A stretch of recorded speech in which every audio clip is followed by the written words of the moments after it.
So, welcome everyone. I'm Alexander Mihalcea, and today you're joined by Danish Sheikh, co-founder and CEO of Programmers Hut. Thank you for being here. Hi, everyone, and thank you for having me here, Alexander. Much appreciated. Before we dive in, could you give us a quick overview of what Programmers does? Right. Programmers Hut is basically a software house which I'm running from last 3 years, and we have served in different sectors of the industry. We have created websites, we have created apps, and we are working on our own products as well. One of which is the crown jewel of Programmers Hut, which is going to be launched in the next couple of months. And it's a compliance tool, basically. And it's called My Checks. So that's our main product that we are working on. Okay, that's interesting. And what inspired you to create Programmers Hut? Was there a specific moment or experience that sparked this journey? Right. So basically, myself, I was working as a Microsoft 365 consultant, and my friends were into software development. So we actually joined forces and sort of combined our skills from Microsoft 365 and also the software development. And that was the reason Programmers Hut came into being. Okay, I see. Also, can you share a pivotal moment that shaped your approach to implementing SharePoint solutions? Right. So I've worked as a Microsoft 365 consultant from more than half a decade now. My first experience with Microsoft 365 and specifically with SharePoint was with one of the regulatory bodies in UK. So for them, I was tasked to implement the whole SharePoint project. So when we started that project, I actually completed my Scrum Master certification as well as Agile Practitioner certification and also SharePoint Masterclass to sort of go deep with the technical aspects of SharePoint and learn more about the platform itself.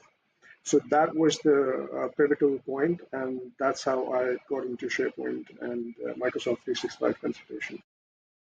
Okay, I see. And when you're working across regulatory bodies, law firms, and clinics, what common challenges have you observed? Right. The main challenges are it's actually to do with the awareness because most people don't understand what SharePoint has to offer. So they think of it as a data repository or somewhere that they can store the data in. But it's actually, I would say, a powerhouse kind of a platform. So the main challenge is to create that awareness first to sort of get them out of the mindset that it's not just to save files or folders, it's much more than that. So you can create workflows, you can automate your manual processes, but it comes down to how the organization looks at SharePoint and if they're okay. Can we? I think I got carried away. So let me just check the notes and then we can answer the question again. So the question was the pivotal point that shaped my approach for the SharePoint, right? Right. Okay, right. So the pivotal point, okay, the pivotal moment, in my opinion, where I actually start. Sorry, Alexander, I'm just getting a bit nervous. Right. So I'll go back to the regulatory body I was working with, and that was the pivotal point because it was the approach that we use for delivering that SharePoint project. So basically, what we did was picked up 2 or 3 departments, and we would take 2 to 4 weeks for those 2 departments to deliver SharePoint. And the process was we would sit with those departments, we will analyze their current data structure, and based on that, we will propose a new logical data structure. And once it was approved, we will migrate the content, create the SharePoint websites, and then there will be training for the departments, and then we will hand it over to them. So there was no downtime, so to speak. So that was actually something. And during the process, obviously, I learned more and more about the platform itself, and that gave me the project itself and my learning curve gave me the ability to see SharePoint as a powerhouse. So I sort of fell in love with the platform. Okay, I see. So let's go back to when you first started. What major challenges or gaps did you see in the market that made you think this needs to be solved? Right. So, with the size of the organization that I was working with, it was 100 plus employees. And with that organization, I saw so many challenges in terms of, if you think about the shared drives, so they predominantly use shared drives to store their data. So, there was no access management, there was duplication of documents, and there were quite a few other problems as well. And at the same time, you have to think about the cost of running those running and maintaining those shared drives. So when you see all of these challenges with such a big organization, then obviously the small to medium sized businesses are having the same challenges because they don't have the same budget. So if you're addressing those issues for larger organization or enterprise level, so it becomes easy to sort of implement that on a smaller scale. So Right. that was an eye opener for me. And obviously, I saw the gap in the market where I saw that people have Microsoft licenses, but they're not using those licenses to their optimum level. They're just using emails Right. and Teams basically to schedule meetings. But that was the extent of it. I mean, that was the boundary they were not crossing.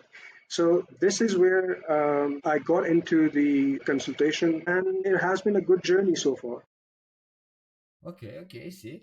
And for example, what key lessons did you learn working in regulatory, education, and healthcare environments? Okay, right. So the first challenge I see is, and I call it habitual workflows.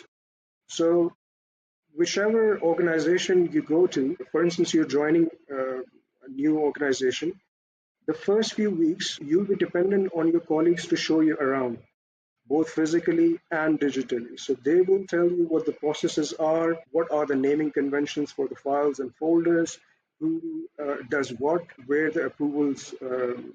are, where the approvals go. So all of these things you pick up in your first few weeks.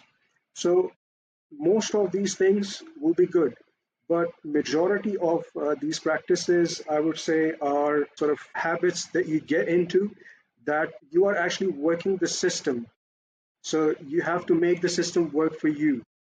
So this is what I found out with these organizations, and these are the common challenges wherever you go, whether it's a small organization or it's an enterprise. And with that, you'll have manual processes, people find workarounds. So you have to sort of get rid of all of these things and implement something which they are not used to. So the first and foremost challenge is to get them out of that mindset, get them out of those habits, and then implement something which is structured. So there's an element of training and adoption, but that's the first challenge that you face. Okay, interesting, interesting here. And walk us through how programmers addresses these challenges. What makes your approach unique? Right. I would say that with my experience, I have actually implemented SharePoint for multiple businesses. So I have come across, let's say, I have a list of challenges that you come across. And once you do it so many times that it becomes second nature. So without even going into an organization and asking them questions, you would definitely get the same challenges. So with experience, I have come across quite a few challenges, and now that we have documented all of these and we have gone through these challenges over and over again, so that gives us the ability to do better the next time. So it's a process of repetition. So if you do something too many times, that it becomes second nature and you don't find it challenging anymore. Okay, I see. So I have a curiosity by this. Why is metadata so crucial compared to traditional folder structures? Right. The traditional folder structure, I would say, if you go back 10 or 15 years back in time, used to have file cabinets. So I think the traditional folder structure is a transition from that file cabinet system to the shared drives. So Right. that transition was okay for that time, but in present era, I think it's obsolete, it's outdated. So you have metadata to actually help you automate your processes, trigger your flows. So all of those things cannot be done if you're still following the same rigid data structure or folder structure that you had in shape of shared drives. Okay, okay, I see. And what makes the difference between a good and great SharePoint permission structure? Right. So I would say for good SharePoint structure, it actually secures your data. But if you're talking about great SharePoint structure, it secures your data. Equally, it doesn't actually cause blockages to your team to access that data. So it Mhm. needs to be role based. So what I normally suggest to my clients is to have a three-tiered data structure. So the first tier is your SharePoint site, which is your department. And then within the SharePoint sites, you have the functions within the department. So for instance, if we take HR department, the HR will be the SharePoint site. And within the function, you have operations, you have management, you could have projects in HR, you could have confidential data. So with regards to the function, you come to the second tier, and the third tier is your main folders. So that's what I suggest to my clients. Okay, okay, makes sense, makes sense. And for example, how do you approach integrating Teams, Power Automate, and OneDrive for maximum efficiency? Okay. So OneDrive, I would say, is your personal workspace for any staff member, and Teams is a collaboration tool. And if you talk about Power Automate, I'll use a funny analogy. So it will be your nosy neighbor. So whatever you're doing on Teams or OneDrive or even SharePoint, SharePoint will basically be your system of records. Power Automate is keeping an eye on everything. So you can trigger anything, any action through PowerPoint from Teams, from OneDrive, or from SharePoint. So it's a whole ecosystem. Okay, I see, I see. And when you talk to potential clients, what's the biggest misconception they typically have about what you do? Right. So the biggest misconception with regards to SharePoint, I would say, is the organization considers SharePoint as somewhere they can dump the data without any structure, without any giving it a serious thought. So it needs to be properly thought out. It needs to be properly structured, organized, and only that way it can help you. Otherwise, if you're just treating it as a folder structure, then there is no difference between shared drive and SharePoint. Okay, okay, I see. So also, could you share a specific success story of a client who saw significant results using your solution? Right. So we have recently implemented SharePoint into a staffing agency. Their systems were manual, their workflows were manual, and everything was decentralized. So what we did was we have created portals for them, for their third parties, for their contractors, and we have created SharePoint sites for internal staff as well. Now they can collaborate seamlessly. They are not relying on 10 different systems. Everything is done within one ecosystem, which is Microsoft 365. Okay, okay, okay, I see.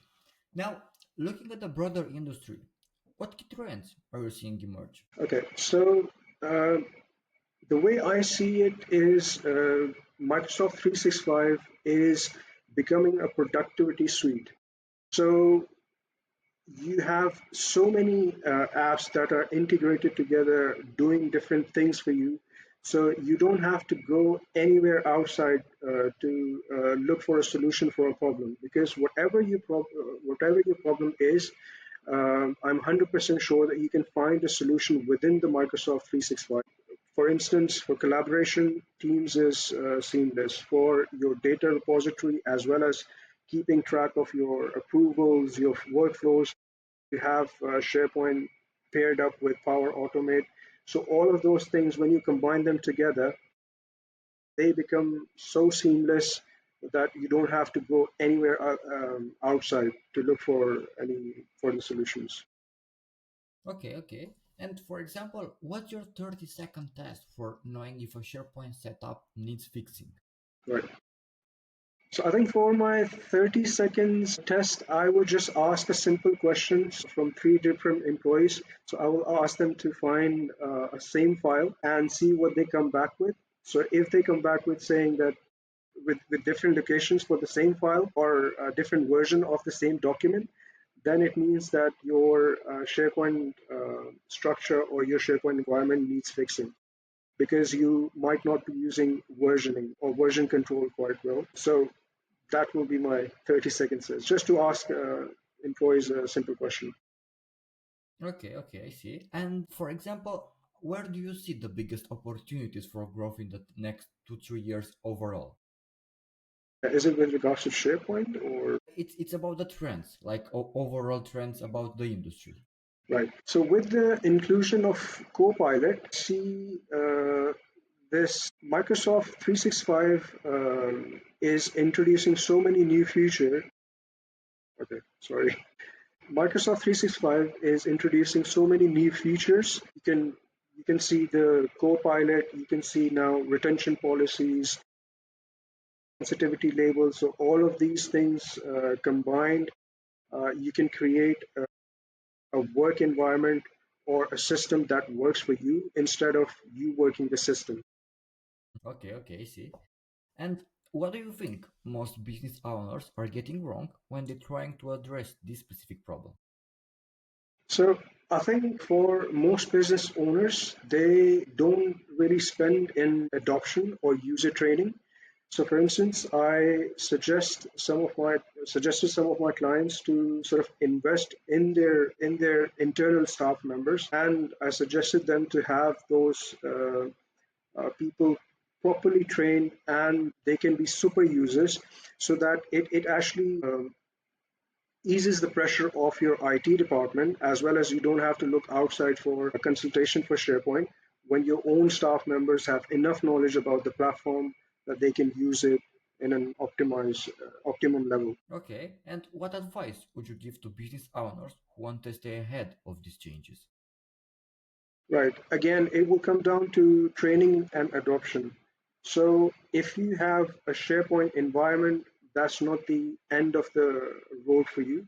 So you still have to keep up with those changes, and the only way to stay on top of these changes is to regularly have training sessions, or you can actually have a space on your internal intranet where you can post guides, where you can upload the links to the new SharePoint features video. So all of those things, when you combine them together, that actually gives you the ability for you to stay on top of those features and for your staff members to learn new things and apply those things into your SharePoint environment themselves. Okay, okay, I see. So, as you wrap up, what's next for Programmer's Hut? Any exciting developments on the horizon?